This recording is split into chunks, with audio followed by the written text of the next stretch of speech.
6:30, so right. We will make a start and we'll see how we get on, shall we? We will be finished within 30 minutes, I promise you.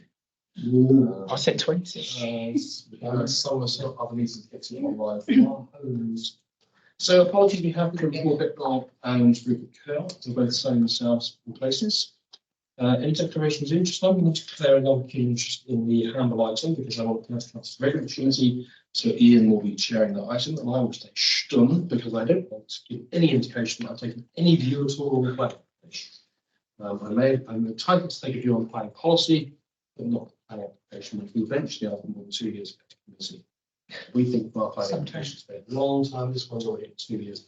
So that's enough of that. That's around over minutes. Last meeting here for us to note public participation are noted by their absence. There are no recommendations from committees. We're on item 6 already, which is court policy for the use of redeployable trail cameras for investigating line tipping.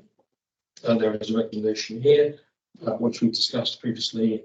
It's gone to Water and Resources Committee and they've content with it. Does anyone want to say anything on this item, Tom? Just very quickly, I think it's absolutely brilliant. In a long time coming. But I'd like to see the next step being drones, because I think this is a really, really good job that's going to save us a lot of money. But jobs at drones, especially for enforcement type issues. You know, you can get somebody out deployed and you can get a lot of a bigger area covered. And I think long term that would save this council a lot of money. I absolutely agree. I think drones could save us money, but also they would also have massive efficiency savings as well.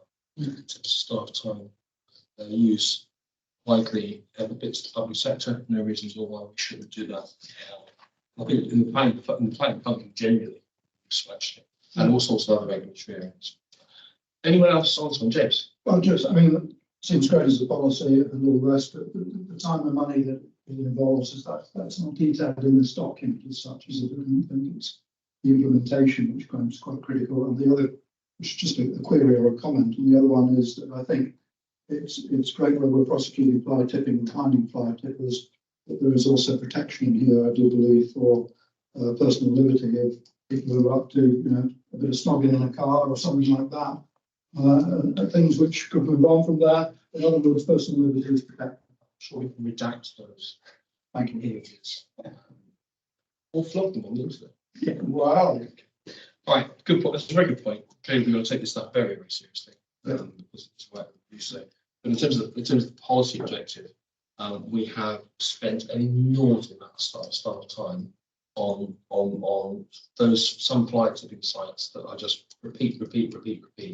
This could be a potential saving in terms of staff time if we get it right. And also, if we can get some prosecutions off the back of it, then we could actually solve some of these hotspots. Clearly, it's not going to be an issue for everywhere. We also, the county council, closing a number of household waste recycling centres.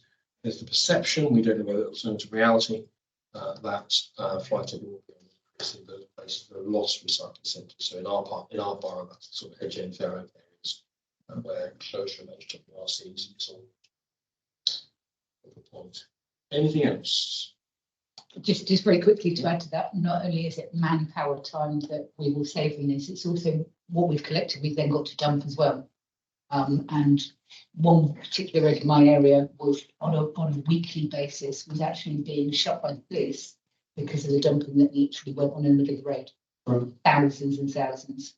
Right. So, no, it's excellent. It's got the flexibility built into it because we have volleyball trail cannons, otherwise known as camera traps. Effective and should work. Okay, all right, I'll take that as agreed then. I'll hand over to Ian for item 7. Thanks. Thanks, Keith. So this is the response to the Hampshire County Council Minerals and Waste Plan. We have Dawn and we have Graham here, so we're doing difficult questions. Already forewarned them that they will come there in a way. So we have some number of recommendations here. I thought it was a really clear report actually, and brought out all of the points. Hopefully, give a chance to have a read of it.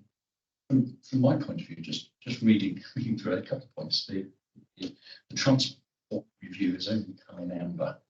And I just think for that site, having driven down past the airfield, being of a certain age, that when it was actually an airfield, and how busy the road was there seemingly, but now it is just so one road into the village, you know, probably 1.5 roads out, but generally speaking, there's such a busy road. You know, what you've got to do to get red as a designation for the transport plan, I just don't know, and similarly the air quality report giving that as a green. I just scratch their heads and think, wow. So we're asked to consider a number of recommendations here. Does anybody wish to say anything specifically with the response? Fine in sections 23 to 40, but otherwise, any other questions, any other points to make? Or Just want to put on record thanks to for all the work that's gone into this. This has been a massive thing in the area, so I know that we've had a lot of objections from a lot of people in and around Campbell. So just thanks to our officers all the time. I did raise a question at county today, and I have asked, which I've got to get a written reply back later, as to why this has not been refused under delegated powers for insufficient information, which is what it should have been done and would have been done with a lot of applications after a year, let alone over 2. So when I do get that response, then I will pass that back to officers and government as well. Well, thanks, Tom. Any other questions? Any other comments? Can we take that as agreed? Yes. Thank you very much indeed. And that is Very efficient. We can do the whole lot next time. Right, let's go to item 8 and showing, which is the animal licensing welfare enforcement policy. We're just here to go out to consultation. The PSPO for control, which given that we generally are not PSPOs, this is a different kind of thing. There's no issue about printing considerabilities. Considerabilities of dogs. This is probably about the owners rather than the dogs themselves. This is really what I've discussed. Does anyone want to say here on this? Just about protection for members of our public about safety. If with a lot of dog walkers that are taking up to 10 dogs at a time, making people feel uncomfortable and not know which areas that we provide services. Okay. Yes, no, we had a useful discussion on this for our meeting, and we're all happy with it. Brilliant, good. Okay, in which case we'll take that as agreed. Go on to item 9, which is proposals for new hospital investment in Hampshire. Andrew, can you actually hear us? Just check. You are good. Thumbs up. Good. Should have checked that earlier with our colleagues, but brilliant. Thank you very much. So we have a paper here which details the proposals coming at us from the Health Trust. There's been a lot of discussion internally. I know that a fair number of colleagues have attended seminars and other briefing meetings with the Trust and other agencies. Likewise, there's been discussion at the Council, and the paper here seeks to give a balanced view of the benefits of the proposals in terms of wider health provision, plus also some of the implications which are more challenging, or potentially more challenging for things like Southampton, A&E, and also around maternity provision. I'm quite content with this. Tonya, as portfolio holder, anything to add? I think we just need to get on top, keep on top of them about transport, which that's no surprise to Andrew. It's one of the biggest things that we've said about, and they keep saying they look at it when they've got a site, but not just for the patients. We discuss this, it's about their visitors, and it's the mental health and well-being about that patient that's in hospital. It's proven that if you've got your family and friends around you, your recovery is so much better. So we just need to make sure that we stay on top of transport, make sure that gets sorted out, both to enable you to get to and from the hospital, but on a budget as well for some of those poorer people down in handling it.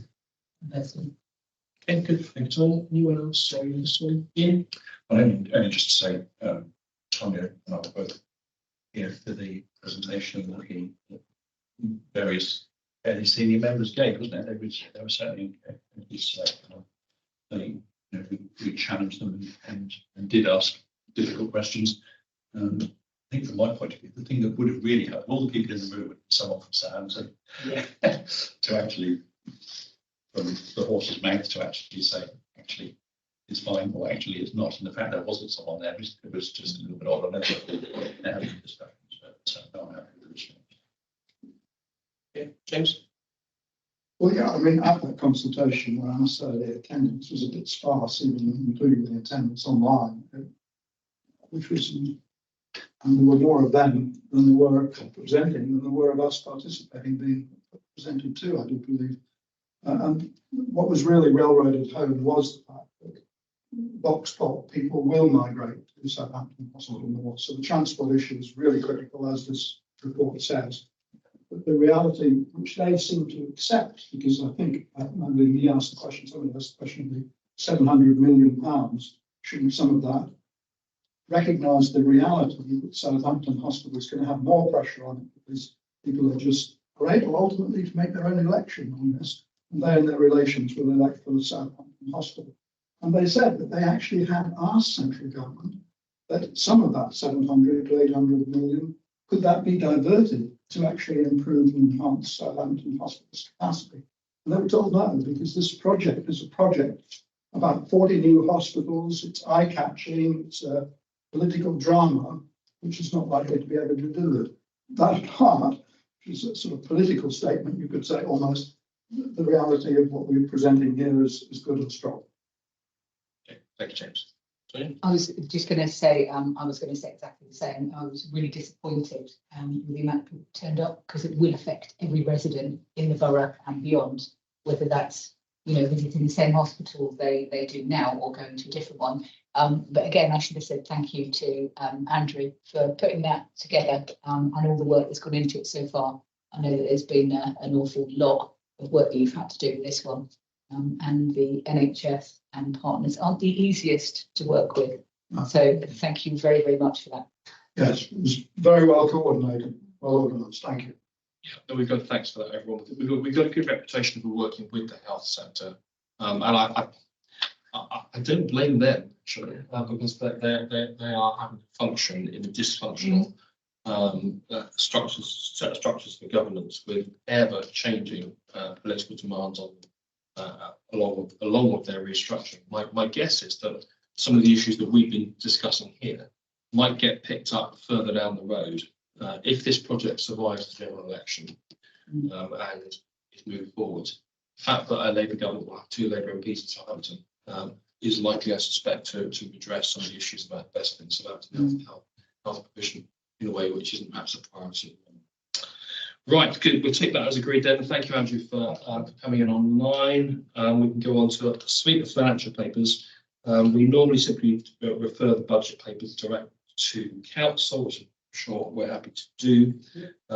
Corporate performance and financial monitoring is here, and we'll have a chance to go through their areas. Past again, there's nothing referred to us from policy performance or any issues on that? Anyone? If not, we'll go to 2012, which is again a suite of policies. There's an exempt appendices to this, which we're going to exempt business if anyone wants to discuss any of the sites mentioned in paper 14. Otherwise, we'll keep it as an open item. Did anyone have anything they wanted to raise on these, other than thanking staff for a really good suite of financial papers, as always? I think, you know, we put a lot of time and effort goes into this from a series of excellent staff. Absolutely commended. I make that comment here on Monday. And that puts us in good stead, particularly when we've got the dead hands in government. Everyone content with all that now? Well, pretty much, Chair, and I'm not wishing to stretch the half hour, I promise you. But I mean, I presume we're going to have more discussion on the budget. But We never do. That's been the tradition. All right, well, I'll leave it at that. And actually, I tried to have a little session with Andy Smith this afternoon, but it didn't work because of closures, etc. But there were a few things I'd like to, as a new boy in this cabinet, I'd like to just go through and better understand this. Not with Andy. So, and do we do another briefing before? It's been to PMP. Yeah. It hasn't had a separate member briefing. Did the papers, the PMP, the standard PowerPoint presentation? Yes. Was. Has that been, does James have that? No. It might be helpful just for actually all cabinet members, actually all councillors, actually, to get that as well. Right, So it's yeah, actually- so I can. So just hanging it around. Hang Send it to all councillors. I think it's just, it's Yeah. generally interesting. It's generally put together rather well as well. I'll take that. but- I don't want to There was a score when gift you're there. in. There was a gift there, Sarah. If James then got any question, but did anyone else? Well, I mean, we're still well within our budget. For example, last year, there was a big It confusion. wasn't not tempting. The £5 equated to 3.66%. Yeah. On that and B, Yeah, that's it. That's it. Yeah. There was some confusion amongst councillors as to how that related to other bands. There was presumptions about, was it at that level or was different percentages? Okay, so it's £5 a band D, which is a percentage there. The bands go up in sevenths, but above and below that. Okay. So yeah, it's a seventh less for a band D, a seventh more for a band D, and onwards and I had a few questions on interest rates, but I'll take those up outside this meeting. No, don't know. I don't know, it's very impressive. If the council tax resolutions report that goes to council up to here, that sets out all the bandings for each area. Okay. So that might help. But It's a nice little matrix of things. It also picks up the variations as well, special expenses, which is yeah, really geeky if you want to think about that. And again, if you've got any questions on special expenses, like Sarah or Andy, delighted to receive them. Oh, yes. It's always an area of future as well. It does mean we are unusual having a different level of council tax from the borough council for each parish, which causes some lot of consternation. I think it's just a parish precinct that changes. It's not the borough precinct that changes. Not to achieve fair taxation. So yeah, all those technical questions, Andy or Sarah, delighted to. Are we done with all that now? I think we are, in which case, at 18:47, we'll close the meeting. Thank you everyone for their attendance.